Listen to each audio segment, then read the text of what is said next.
문헌정보학이라는 복합적인 학문의 뿌리를 살펴보겠습니다. 문헌정보학에는 영문으로 보면 and가 있습니다. 우리말로 번역을 하거나 우리식으로 표현을 하면 그리고 라는 표현은 없지만 라이브러리와 인포메이션 사이언스가 and로 연결이 되어 있는 것을 알 수 있습니다. 즉, 이 이름처럼 문헌정보학은 두 가지 분야가 통합된 것이라고 봅니다. 즉, 첫 번째는 앞에 있는 라이브러리 사이언스, 즉 도서관학이고요. 두 번째는 뒤에 있는 인포메이션 사이언스, 정보학입니다. 그래서 라이브러리와 인포메이션 사이언스가 and로 연결이 되어 있지만 사실 사이언스는 공약수처럼 라이브러리와 인포메이션에 모두 포함이 됩니다. 이렇게 통합된 학문적인 용어는 이 학문을 연구하고 후학을 양성하는 대학의 학과 명칭에도 영향을 주었습니다. 이 용어를 학과 자체에 처음 사용한 것은 피츠버그 대학이라고 합니다. 이 대학은 도서관학 대학, 즉 School of Library Science였다가 이후에 정보학이라는 이름으로 변경되었습니다. 그 뒤에도 다른 대학들이 이와 유사한 명칭의 학과를 개설하였고 지금 대부분의 대학들은 정보학이라는 이름으로 학과를 운영하고 있습니다. 이러한 명칭 변화는 도서관과 정보학의 커리큘럼 변화와도 관련이 있습니다. 문헌정보학은 영문으로 복수형일 때도 있다고 합니다. 라이브러리와 인포메이션 사이언스에 S가 붙어서 sciences,가 되는 것인데요. 이 경우에는 위에서 소개한 도서관학이나 정보학 이외에도 더 많은 연구 분야가 포함된다는 의미라고 합니다. 이 아래 나온 예로 기존에 있던 다른 백과사전의 문헌정보학 항목에는 아래와 같은 영역들도 소개되어 있다고 합니다. 같이 볼까요? 기록관리학입니다. 기록관리학은 현재 대학원 과정에서 운영되고 있습니다. 즉, 문헌정보학 학부과정과 연계하여 대학원의 기록관리학을 전공하도록 설계되어 있는 것입니다. 학부과정에서도 개론 수업 등 기록관리학 수업이 개설되어 있기도 합니다. 다음에는 서지 연구고요. 다큐멘트와 장르이론, 계량정보학, 정보시스템, 지식관리 등이 있습니다. 이것은 도서관학이나 정보학의 하위 범주로 문헌정보학 이외의 다른 분야와 연관되는 협동 과정으로 인식되기도 합니다. 그 아래 보면 또 다른 관점으로는 이 분야가 반드시 과학적일 필요는 없다는 의견도 있다고 합니다. 여기에서 과학적이라는 것은요, 라이브러리 사이언스나 인포메이션 사이언스에 붙는 사이언스입니다. 그리고 사이언스라는 것은요, 우리가 수학이나 국어 과학할 때 그런 과학이 아니라 학문적으로 연구되고 이론이 정립되고 법칙을 찾는 연구 분야를 의미하는 것입니다.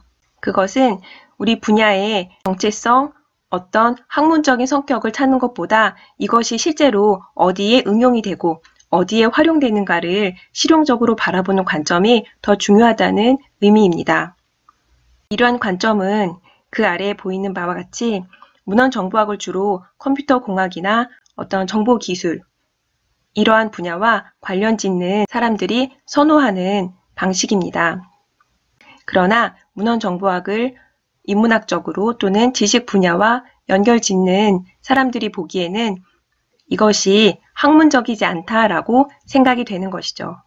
여러분들은 어떠한 관점을 가지고 있나요? 그 아래 보면 실제로 LIS란 용어는 과학, 즉 학문 분야가 아닌 것으로 사용되기도 한다고 합니다. 암묵적으로 문헌정보학 연구라는 용어를 붙여서 여기에 더욱더 학문적인 성격을 반영하려는 것이기도 합니다.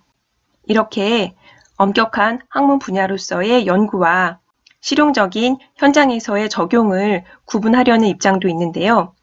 그래서 일부 연구에서는 현장의 출판물, 여기 프로페셔널 퍼블리케이션이라고 하는데요. 어떤 우리가 가지고 있는 명확한 현장, 정보기관, 도서관, 또는 정보 서비스 제공 체계와 같은 현장에서 나온 출판물과 학계에서의 연구 논문, 리서치 아티클을 구분하기도 합니다. 그래서 구분해 보자면 이건 우리나라의 통계는 아니고요. 일반적인 통계인데요. 전체적으로 1000건 정도의 논문에서 보면 70% 정도가 학계에서의 연구 논문, 그리고 30% 정도가 현장에서의 사례 논문이라고 합니다. 이 아래에서는 그 학계에서의 연구 결과물을 분석한 것인데요. 여기 보면은 과학으로서의 LIS의 현황은 여러 차례 논의가 되어 왔는데요. 그 아래 인용된 부분을 보면 어떤 도서관에서의 기법, 기술적인 측면은 도서관에서 정보를 조직하고 목록을 작성하고 이용하고 관리하는 방식에 사용되는 일반적인 용어이다. 특히 독일에서 도서관학이라는 용어는 도서관의 기법, 그러니까 실제적으로 도서관에서 정보를 처리하고 제공하는 그런 방식과 관련된 학문 분야로 모두 사용이 되었다고 합니다. 이것은 특히 현장에서의 출판물 또는 현장의 관행, 실제적인 업무 수행을 바탕으로 그것들이 기법으로 발전한 것인데요. 엄밀한 과학, 이론적인 측면에서 보면 이것은 도서관 관리, 그러니까 라이브러리 매니지먼트적인 측면으로서 엄격한 의미의 학문은 아니다라는 관점입니다. 이것은 우리 분야의 실용적인 측면 그리고 이론적인 측면에 대한 논점을 제공을 하는 것인데요. 여러분들은 어떻게 생각하나요? 여러분들의 머릿속에 이론적인 분야로서의 문헌정보학 그리고 실제 현장에서의 문헌정보학이 몇 % 정도로 생각이 되어 있는지 궁금합니다.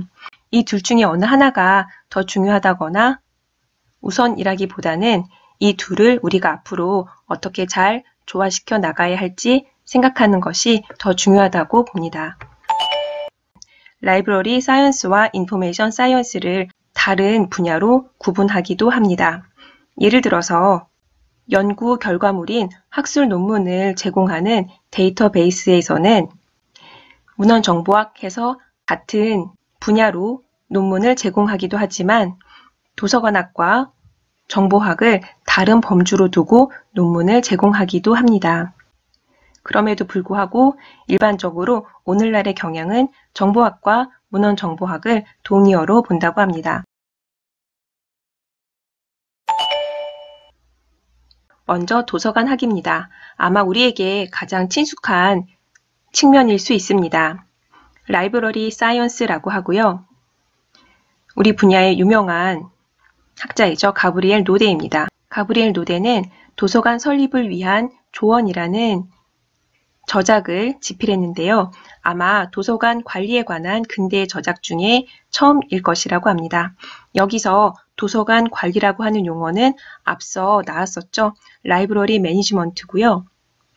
도서관에서 이루어지는 정보의 입수, 관리, 제공과 같은 기법들을 총칭하는 것 도서관 관리였습니다. 그리고 이 도서관 관리에 관한 저작에서 사서직, 라이브러리언십에 대한 근대적인 법칙을 정립했습니다.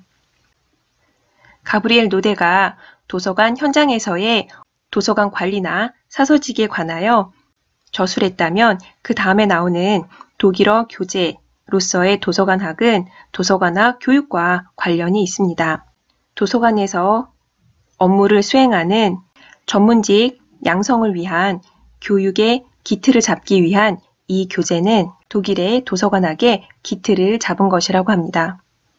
독일은 지금도 유럽에서 도서관학에 관한 또는 문헌정보학, 정보학에 관한 좋은 교육과정을 운영하고 있는 국가 중의 하나입니다. 그리고 이 도서관학 분야의 첫 학술지는 라이프치히에서 발간한 도서관학 매뉴스크립트 정보 고문원이라고 합니다. 그러니까 독일에서도 처음에 도서관학 매뉴스크립트 정보 고문원을 같은 범주로 보았다는 것입니다. 여기에서는 도서관학이 도서관을 실제로 조직하는 데 필요한 모든 지침, 그리고 이것이 하나의 탄탄한 원칙을 바탕으로 해야 한다라고 강조를 하고 있습니다. 그리고 이러한 개별적인 기법들이 우수한 원칙으로 요약이 된다면 도서관은 반드시 모든 문헌 요구를 충족시키는 데 필요한 모든 책을 신속하게 입수하고 정리할 수 있어야 한다고 나와 있습니다. 지금까지는 유럽 쪽의 상황을 보았고요. 바다 건너서 미국에는 멜빌 주의가 있습니다. 유럽 쪽에서는 직접 도서관에서 일을 하면서 도서관 관리 기법을 원칙으로 정립했다고 하면 멜빌 주의는 도서관 학교를 설립하고 그것을 운영하는 기틀을 잡았습니다. 이 방식은 유럽과는 조금 다른 방식인데요. 영문명에서도 알 수 있습니다. 보면은 School of Library Science가 아니라 Library Economy죠. 초기에 미국에서 설치된 도서관학 학교가 라이브러리 에코노미란 이름을 가졌다는 것이 흥미롭습니다. 즉, 멜빌 주의는 매우 효율적인 업무 방식을 선호하는 사람이었습니다. 그래서 도서관 학교를 세워서 도서관의 업무를 좀 더 효율적으로 수행하기를 원했던 것입니다. 듀이는 개인적인 일화로도 유명한데요. 여성을 대학에 입학하도록 함으로써 대학 본부와 마찰을 빚었다는 에피소드도 있습니다. 당시에도 대학은 여성들에게는 문이 열려 있지 않았었는데요. 듀이가 여성을 입학하도록 한 점을 보고 어떤 사람들은 여성을 대학에 입학한 점을 긍정적으로 보기도 하고 또는 여성을 대학에 입학하게 한 동기가 여권 신장이 아니라 사실은 다른 측면이었다는 것을 보고 부정적으로 보기도 합니다. 이 점은 아마 어떠한 사람도 그 시대를 뛰어넘어서 사고하기는 어렵다는 것을 보여주는 사례라고 생각합니다.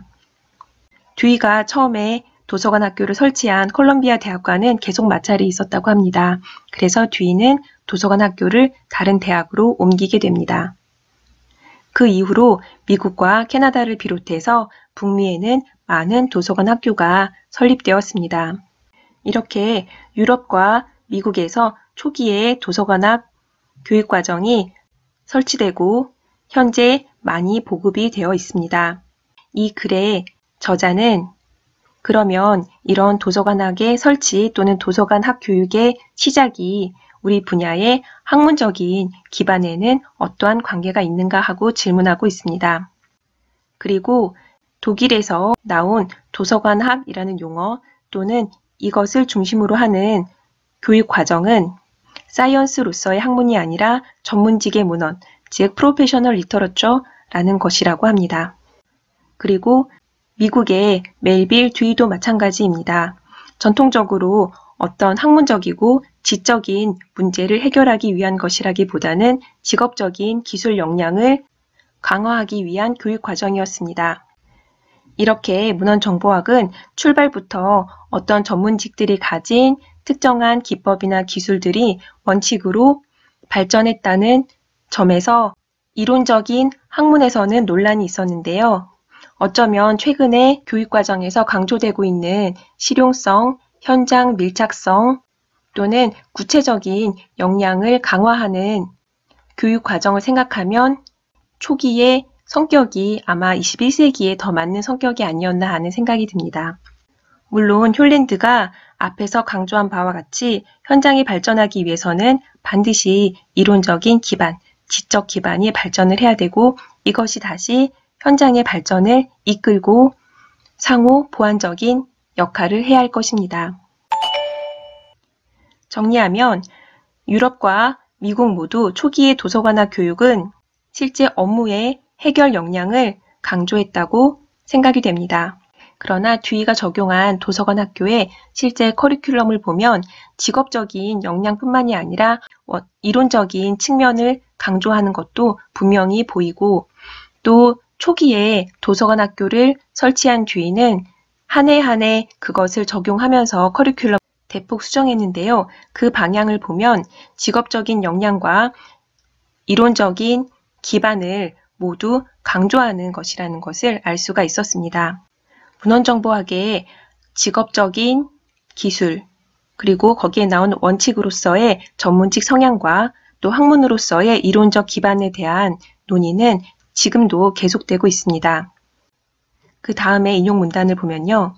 도서관 서비스에 관해 남은 질문은 너무나 실무적이고 명확해서 학문적으로 구분하기 어렵다고 되어 있습니다. 목록 작성이나 분류 업무에 숙련된 기술이라고 해도 잠재적인 연구 기반이라고는 인식이 되지 않는다. 사서직의 서비스 지향과 응용 속성은 진정한 과학적 학문 분야의 정의와 맞지 않는다. 이렇게 나와 있습니다. 이에 대한 논의는 버틀러도 했는데요. 버틀러는 도서관학 개론에서 실용적인 에세이를 썼습니다. 그리고 크로니는 이 버틀러의 책을 역사적인 관점과 현대적인 관점에서 분석을 했습니다. 그리고 이 도서관학 개론이라는 것이 학문 분야로서의 도서관학의 기초가 되는가라는 부분을 비판을 했는데요. 저는 이렇게 이론적인 기반에 대한 논쟁이 지금도 이어져 오고 있고 끊임없이 현장에 대한 고민과 이론적인 기반을 찾으려는 노력이 지속된다는 것 자체가 중요한 학문 분야의 특징이 아닐까 하고 생각하고 있습니다.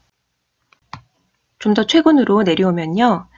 도서관학을 이렇게 정의하고 있습니다. 특정 이용자의 요구에 맞추어 매체에 담긴 정보를 선정, 획득, 조직, 저장, 관리, 검색, 배포에 필요한 전문적인 지식과 기술이라고 되어 있죠. 그리고 문헌정보학 과정에 학위를 수여받아 그 자격을 갖추어야 하는 것이라고 되어 있습니다. 최근의 정의는 지금 우리가 생각하는 정의와 좀 더 유사하죠.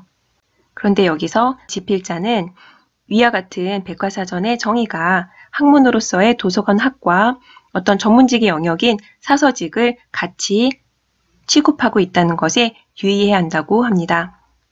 그리고 그 아래에 사서직을 배출하는 학교에서는 사서가 익혀야 하는 과정에 다음과 같은 것들을 제시하고 있습니다.